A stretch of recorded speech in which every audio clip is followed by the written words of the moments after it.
Tell me that you didn't get good vibes when it was time for the Kyler families to meet. Tell me.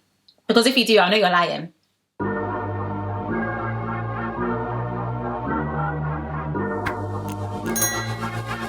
Hey guys, welcome back to my channel. I hope everyone is doing okay and everyone is doing well. As you know, a lot to unpick and also unpack from tonight's episode. You guys also know that this is going to be our second to last Love Island review. So towards the end of the video, I'm going to let you guys know my plans for tomorrow because I'm thinking to do a live stream. I'll let you know anyway. But yeah, as I usually end up always say, number one, if you haven't yet subscribed up to this point, I think you hate me. So number one, be sure to subscribe if you haven't already. Number two, please be sure to also check me out on Instagram at SarahDestinyX. I have some very exciting news that I'm sharing soon, which is low-key crazy. But anyway, yeah, go check out my Instagram and also give me a follow. And number three, please to get cozy and comfortable with your heart, Arena, and your snacks. And I really hope you enjoy the rest of this review. Okay, let's get into this review, honey, because there was a certain family that brought certain good vibes. I'm not gonna say who, I'm just saying. Okay, let's start off with everyone jumping into the pool for Liberty and Jake. As you guys know, Liberty and Jake ended up leaving on Friday, which was today, Sunday, 2 days ago. Sorry guys, this has been a very long weekend, but yeah, they ended up leaving 2 days ago. And just as like, I don't know, maybe to honor their presence in the villa or just kind of like remember them, they all decided to jump into the swimming pool. And I did think that was actually quite cute because although Jake and Liberty, when they were in the villa, they were going through their issues of their own, you could definitely feel Liberty's absence. Not necessarily Jake's, too tough, but you can definitely feel Liberty's absence in the villa, especially because her and Kaz were so cute and so close. But yeah, we're definitely still team Kibbity. So of course, Chloe and Tobias ended up having their final date, and that date was very befitting. That date was definitely a piece of Chloe and Tobias. The colours, they basically had an Alice in the Wonderland type of themed little date. So there was colours everywhere. There was like lanterns, lamps, pictures of them from when they were in the villa, the times that they met and stuff like that. And yeah, I just feel like that was actually quite a nice date. I feel like it was very sentimental as well. And it was very nice to also see Chloe and Tobias just kind of speak about their journey in the villa because they both have had very hectic journeys in the villa. Like, remember, Chloe came as a bombshell and ruined everything, and then Tobias was jumping Kaz in me. So it was actually quite nice for them to just kind of like sit down and speak about, you know, how things have been, how much they also like each other as well. But yeah, I do like both of them together. I do feel like they're quite chaotic, but they're chaotic in a good way. Let's quickly move on to the night. And the only thing that I actually do want to raise from this was when Kaz and Tyler were going, guys, we're actually team Kyler. Wow, we are actually team Kyler. But anyway, when Kaz and Tyler were going to sleep, as you guys know, Kaz was wearing a bracelet that said Liberty's name on it, and she literally asked Tyler to remove it from her because she doesn't want to break it while she's sleeping. And I think even Tyler said something like, oh, like you miss Lib too in it. And I was just thinking, oh my gosh, wow. It's really beautiful. So moving on to the families, in all honesty, I kind of feel like meeting the families is probably one of my favorite parts of any Love Island season because it's nice to see, you know, the person's family, you know, whether it's their mum, their dad, their friends, their siblings, just to kind of get a taste of them on the outside world because we've only ever been exposed to them. Sarah, breathe. Yeah, we've only ever been exposed to them whilst they have been in the villa, so it is quite nice to kind of see like where they've come from, you know, the people that raised them and stuff like that. As you guys know, because of COVID, so annoyed they had to social distance, and in all honesty, I think even if I was in the villa, that would have been so hard because me and my little sister are literally the same person, so we want to be dancing, hugging, all of that, but they had to social distance because of COVID, and I guess that's understandable, but that would have been very hard for me to do because I have to jump on someone. So starting off with Millie and Liam, as we know, Liam's mum and dad came and Millie's sister and mum came. At first glance, and even just from that conversation, I do feel like Liam's parents seem very sweet, and I feel like Welsh people are quite sweet in general.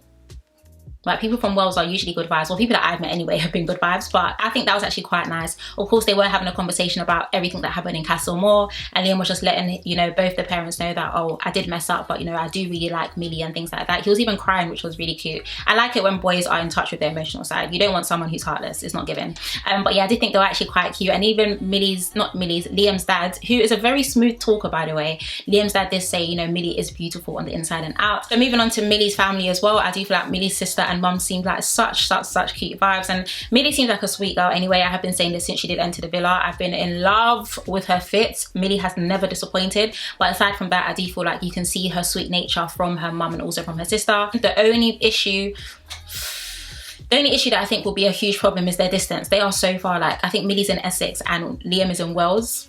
That's like 3-4 hours away. So hopefully they find a balance to make that work.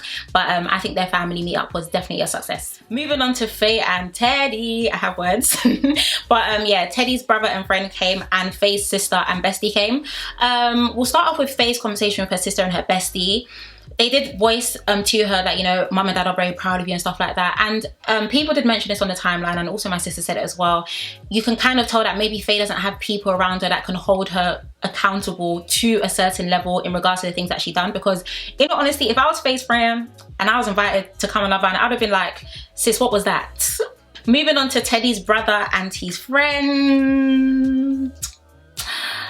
I feel like they were being respectful because they were on national TV, in all honesty, because even when they were speaking, when Faye did come down, they did already say like, okay, we can't necessarily like say much about you because you only get to see a glimpse of the show anyway. But I think Faye was like, oh, you know, like, I'm sorry about that episode. And they were like, yeah, it was bad. Like, it was really bad. And they did try to make light of the situation a bit with a little laugh here and there. But Teddy's friend, he didn't look pleased.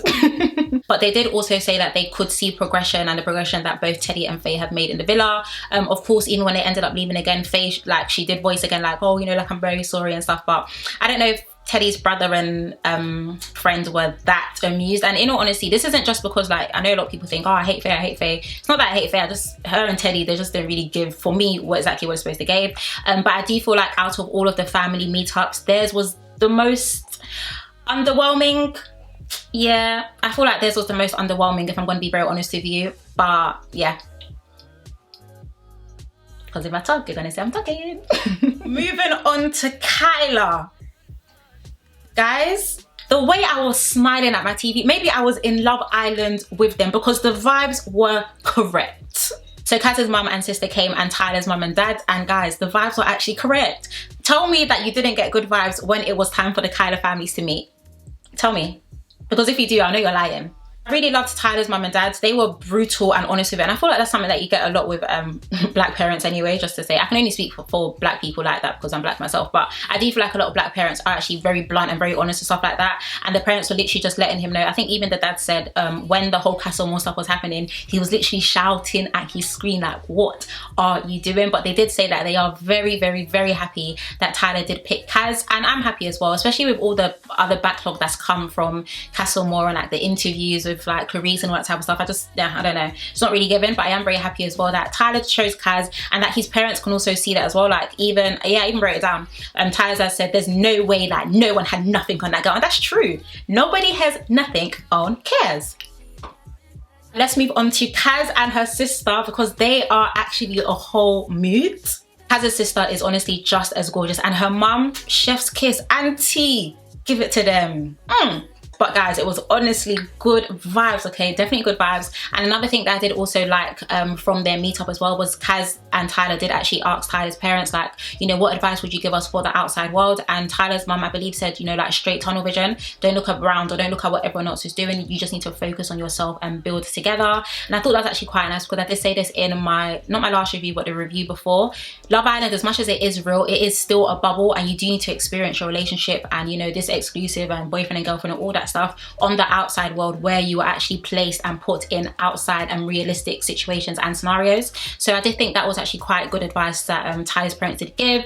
But nonetheless, I have nothing negative to say because their meetup was definitely good vibes. And lastly, let's move on to Chloe and Tobias. So of course, Chloe's mum and sister came, and Tobias's sister and mum came. First things first is Chloe and her mum and her sister, they're the same person. You can definitely see where Chloe gets her personality from. Her mum seems very lovely, but also very like theatrical, very out there, you know. And Chloe's sister speaks exactly like her. So I do think that was actually quite cute. Just a little reunion of, you know, Chloe times 3. Moving on to Tobias and his sister and his mum. I think his sister's absolutely gorgeous, and his mum seems like very good vibes as well.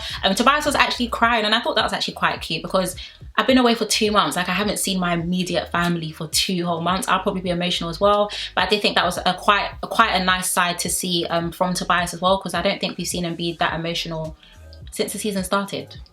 I don't think. So yeah, that was actually quite nice. And of course the families came down, and Chloe's family definitely liked Toby, and Toby's family definitely liked Chloe. Toby's mum even invited Chloe, you know, like, you can come over to the house, you can do this, you can do that. So I did think that was actually quite nice as well. But yeah, theirs was good too. Theirs was good vibes. And lastly, moving on to the evening time, so they received a text that all 4 couples have made it to the Love Island finals. And I can't lie guys, I feel like it's low-key bittersweet, and this happens every single year. We get so invested in Love Island every single day, 9 p.m, everyone's tuned in, and then it just goes, like literally just goes. But where things start, things also have to end as well. And I think this season has also been very enjoyable, but it will actually be, I'm starting to stutter and I don't know why, but it will actually be quite nice to see how the couples develop on the outside, see how much they grow, their partnership deals, like just seeing each and every one of them blossom in their own light. So I think it's going to be very nice to see. But yeah, we have our last 4 couples. So as you guys know, the public were given the opportunity to vote for their favourite couple to win Love Island tonight. And they did also announce that there is going to be another live voting in tomorrow's live episode for the finale. So of course, you guys already know who voted. Team Kyla for me. I don't know if you understood the assignment, but I definitely did. And I definitely voted for Team Kyla. So yeah guys, those are my thoughts on that episode. As you guys know, tomorrow is the 2021 Love Island finale. So that is also going to be very good to watch. I have been thinking, and people have also suggested this for me as well, I think I'm going to live stream tomorrow's review so that we can be speaking as the episode is going on. So if you think that would be a good idea, please let me know in the description box, and then tonight I'll just try and figure out how to do that, because I've actually never gone live on YouTube before. Yeah, I need to figure that out if I'm actually going to do that. Sarah, get with it. I'm speaking and thinking out loud, but don't worry. But yeah, I'm hoping to live stream tomorrow's review, so I think that'll be great, so we can actually have like one-to-one interactions whilst the episode is actually airing, and we can actually just all speak as the lovely community that we have created it together. We can actually all speak together as the show is going on, and yeah, I think it'll be quite good. So if you guys definitely want to see a live stream of tomorrow's review, please do let me know. But as I usually and I always say, number 1, if you haven't yet subscribed, what exactly are you doing? Number 2, also be sure to follow me on my Instagram, and number 3, I want to thank you guys so much for watching. Please do take care, and I shall see you in our next one.